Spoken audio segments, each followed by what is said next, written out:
In this video I'm going to show you how to check Spotify subscriptions. So if this video did helpful, please thumbs up and subscribe my channel. So let's show you from beginning. So first of all, open Spotify on your iPhone or Android, then tap on your profile icon in this top left corner, then tap on settings and privacy here, and it's open another bunch of settings.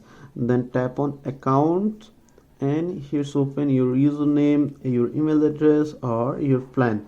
As you can see, currently showing premium mini, so I'm using currently premium mini subscription plan. So if I tap here, it show more details about it, when its expired date and left days.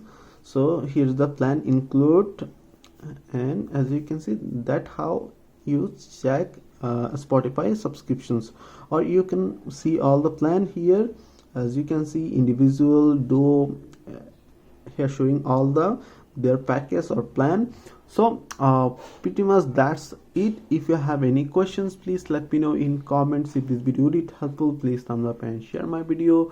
See you on the next.